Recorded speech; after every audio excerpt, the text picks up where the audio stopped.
Guys, this is a big shout, but I'm going to say it. I think Naoya Inoue versus Nick Ball is the next fight to make for both men. I'm going to tell you why, so stick around to the end of this video as we get into 6 things we learned from Nick Ball against Ronny Rios. Hello everyone, welcome back to A Guy Called Henry, and welcome to 6 things we learned from Nick Ball versus Ronny Rios. Nick Ball's defense of that WBA featherweight title that he captured recently, and it was a really good performance from Nick Ball. Very entertaining, a bit of a homecoming for him as well. And it was a fight that I really enjoyed all round. I wasn't sure if I was going to cover this, guys. I've got limited time when I'm doing this channel, so you kind of have to weigh it up and really think about like what events do I want to cover, what topics do I want to talk about. Is the reward there? Because I obviously have to focus on growing the channel. I have to make the most of the spare time I have available to me. I'm obviously not a full-time YouTuber, but when I watched this one, I was like, I can't not talk about Nick Ball, and I feel like that's how a lot of people in the boxing sphere feel about Nick Ball at the minute. He is undoubtedly one of the most entertaining fighters, not just in the UK, but on the world scene in general. He's got a super fan-friendly style, come forward, all action, lots of punches, and the only way you're going to have a bad fight with him is if you get somebody who just kind of keeps it very long against him and stays on the back foot. But that is difficult to do because he utilizes a lot of very clever techniques to make the most of his come forward style. And I will get into some of those in this video. So if you're interested in how he goes about his business, then make sure you stick with me. I made a bit of an out there statement in the opening hook for this video, so also stick around for the explanation for that one, because I know that that does seem potentially to some of you like a bit of a crazy shout. I know Inoue and Ball are not in the same weight class, but we will get into it. If you haven't watched 6 things we learned before, we go through 6 boxes, we rank them green, orange, or red, and I give you 6 different things that I learned and whether or not they were sort of positive, somewhere in the middle, or negative. Just before I begin, guys, don't forget to hit the like on the video. Don't forget to subscribe to A Guy Called Henry. Don't forget to get your comments in the comments section below. What do you think about a Ball Inoue matchup? Who do you think each man should fight next? And what did you make of this fight in general? Also, guys, one very quick thing. If you were planning on buying Beterbiev Bivol on DAZN, get on my link in the description. I'll also put a QR code on screen for you right now. And if you just use my link to buy the fight, it doesn't cost you anything extra, nothing like that. It's just simply if you use my link, it means I get a share of the revenue and it helps to support my channel. And that's something that I really appreciate. So if you're enjoying the content here, if you use my link to buy Beterbiev Bivol, it just means I get a little bit of the revenue. And I really appreciate it, guys. So thank you very much. Box number 1, and we've got a green box for Ronny Rios and his toughness. Guys, I'd never watched Ronny Rios box before this. He's quite an interestingly shaped guy. Like he's quite top heavy. He reminds me of me at 21 when I used to do only bench press and absolutely zero legs training. But he is quite a top heavy guy in terms of his physique. He's an interesting build for featherweight, much the taller man over Nick Ball. That's kind of the thing with Nick Ball, though. He's always going to be the shorter guy. He's like 5'2", I think he's listed as. So he's a very small, very stocky guy. He reminds me a little bit of Pitbull Cruz in that, very strong, very physical, but very compact. But Ronny Rios was super duper tough in this fight. He is a very durable man indeed. I don't think Nick Ball got the stoppage until about round 9, I don't think it was. And, he knocked him down in round 2. There was a number of chances for Ronny Rios in the fight to go, do you know what, I've had enough. I don't need this. Why do I need this? And even when the fight was eventually stopped, it was from his corner throwing in the towel. So he really went through the ringer in this fight, Ronny Rios. Ronny Rios went through the ringer. Bit of alliteration there for you all. That's what you come to this channel for. But for me to wax lyrical about Ronny Rios. But listen, I thought he did a fantastic job of staying in the fight. It was very impressive. And I only have good things to say about his attitude in this one. Sometimes you can be too brave for your own good. For the fans, it's fantastic. We got to watch a really exciting fight. And he did a good job of, replying to show that he was still there, showing the referee, look, I'm still in this fight. Landed a few good shots over the top of Nick Ball's shots. But my point is that you can't be too brave for your own good as a fighter. Guys like Ronny Rios have to be looked after. And so I was actually quite relieved, if he wasn't going to be stopped anyway, that his corner threw in the towel, because he was getting really badly beaten up in there. So delighted that they threw in the towel.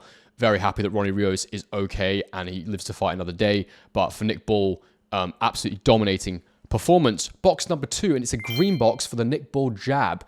When you think of come forward fighters, guys, all action fighters, the jab can sometimes be forgotten about and not thought of. But I thought he did a really good job of jabbing from range and then closing the gap and then working on the inside with combinations. And I suppose this is a green box for Nick Ball's jab, but also how his jab set up the combinations that he was able to throw.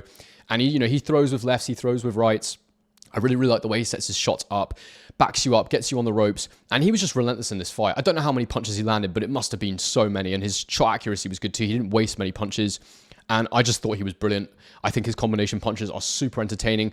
I don't think he's the biggest one-punch knockout fighter, Nick Ball. I think he does rely on, beating the will out of his opponents and working them head and body, landing lots and lots of combinations, but, set everything up brilliantly, and it's all part of his come forward front foot style. Those combinations, that jab, it just tees everything up. What I really like is when his man gets to the ropes, he doesn't rush his work, he doesn't smother his work, he just tees it up nicely, and it was great. Really, really good stuff from Nick Ball with his punch selection. Box number 3, and it's a green box again for Nick Ball's switching, going from orthodox into southpaw. And I think that whilst I think he is a more natural orthodox fighter, definitely when he's defending, you'll often see him quickly switch step to get back into orthodox when he's standing in the mid to long range with his opponent. I like the way that he uses that switching to keep himself close to his opponent, to stop them from escaping, to cut off exit routes and cut off angles. I've seen other fighters doing this as well. It's something that really reminds me, Marvin Hagler used to do it, and you see Beterbiev doing it now on occasion, and it's just something that works really, really well when you're fighting someone who's longer and taller than you. And a lot of this stuff that I'm talking about here is going to feed into a box later down the line, so stick with me because there's a reason I'm giving these things green boxes. I think that they all contribute to an overall picture. But great to see Nick Ball switching. As I say, it's a different kind of switching from other fighters that you might see. A lot of guys who switch, it's very much like if you look at Terence Crawford, for example, he's a genuinely two-handed fighter. He can genuinely box at long range, either right-handed or left-handed. This is a very different kind of switching where it's all about keeping your front foot close to your man so that, they're always, as often as possible, in punching range. And he does it really, really cleverly and effectively. Box number 4, and it's going to be an orange box because, well, it's for the Nick Ball defense. He did take some unnecessary punches in this fight, but the reason it's an orange box is because I just think this is something you're going to get with his style. He's never going to be, a fighter that goes through a 12-round fight without taking shots. And that is just the nature of being a come-forward fighter like that. As Tyson Fury said, you can't go swimming without getting wet after he fought Deontay Wilder the first time and took that huge knockdown at the end of the fight. I think Nick Ball, it's very much a case of that with him. He is going to take shots. I'm not going to be too harsh on him here, even though he did eat some punches and, Ronny Rios, not a very high caliber of fighter, someone that we all expected Nick Ball to get the win against. But regardless, I still think it's worth criticizing. That is a weakness in Ball. It is something that other fighters will think they can capitalize on. He is hittable. Maybe he could have avoided some of the larger shots that he took, but really none of it really bothered him. I don't think Ronny Rios' power troubled him too much. But he did say to himself after the fight, I got caught with a few too many, and it's because I was kind of too G'd up by the crowd. So that's something for him to work on in the future, make sure his temperament is absolutely on point and switched on. And, when he faces bigger challenges, I'm sure he'll be a little more focused defensively. Excuse me, but it is an orange box for his defense, purely because he did get hit a few times, probably avoidable at times. Ultimately, does it matter? No, it doesn't. Not tonight, anyway. Box number 5, and again, it is a green box. Lots of greens today, guys. No red boxes so far. For the idea that Nick Ball is the best come-forward fighter and the most exciting fighter in the UK right now. And I'm trying to think about it, guys, and I can't, off the top of my head, I'm not coming up with anybody from the UK that I think has the sophisticated technical skill set that Nick Ball has as a come-forward fighter, where he uses the switching, he sets up his combinations really, really nicely. His whole physique and everything about him is designed for this style, and it's just great to see, and I'm trying to think about fighters from the UK in recent memory that fought the way he does. And I'm kind of coming up short, to be honest with you. Now, if anybody's got any ideas for me, get in the comment section below. Who does Nick Ball remind you of from a technical standpoint?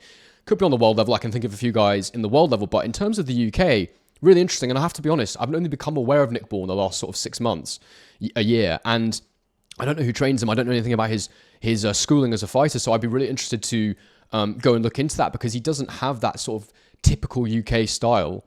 He does some very much, I'd describe them as Mexican things in the ring. Very aggressive, very comfortable. I keep talking about the switching, but the way he uses the switching in a really offensive way, that's very interesting to me. And I want to learn more about Nick Ball, so I will do that for future fights. But yeah, especially if the fight comes that I think should come next, and we'll talk about that in the next box. But I think that he might be the best come-forward fighter I've seen out of the UK in a very, very long time. And for me, without question right now, I think he is the most exciting UK fighter. I mean, you've got some really interesting fighters in the UK. You know, we've got Anthony Yard. We've obviously got our heavyweights. Daniel Dubois would definitely be able to stake a claim to be the most exciting UK boxer right now. But off the top of my head, without thinking too much about it, I think Nick Ball is the most exciting fighter from the UK right now who's on the world level. And I can't think of anybody who I think has got as much of a complete technical skill set for that come forward start as Nick Ball from the UK in quite some time. As I say, guys, get in the comment section below. Help me out on that one. Box number 6, and it's a green box for Nick Ball's next fight. And in particular, I'm going to argue here as to why I think that next fight should be Naoya Inoue. Now, Inoue is in the weight division below at super bantamweight, and I appreciate that, you know, getting someone as big of a name as Inoue to come up to your weight could be challenging. I appreciate that, you know, some people don't really want Inoue to go any higher. You know, I brought this up in previous videos. I did a 6 things we learned from Inoue's last fight against TJ Doheny, and people were sort of like, what are you talking about? You know, that's a big jump. But I mean, what is it? It's a few pounds between feather and super bantamweight. And I think that's the next fight to make. You know, in terms of stature, Inoue is, I think he might be slightly taller than Nick Ball. Of course, Nick Ball's going to be shorter than pretty much everybody who fights, so it's not saying too much. And frame-wise, he's definitely the stockier man. But I think a Nick Ball Inoue fight would be absolutely brilliant. You know, Inoue might ice him real quick because, as I say, he can have a leaky defense at times. But equally, you know, if someone was going to give Inoue a real test, I think the way Nick Ball fights, it could only be exciting, and there could only be some kind of knockout in the fight. So I think it would really test Inoue's footwork. I think it would really test his skills. And, you know, we all know how great Inoue is. And I think because of how aggressive Nick Ball is, I think this fight would really bring the best out of Inoue.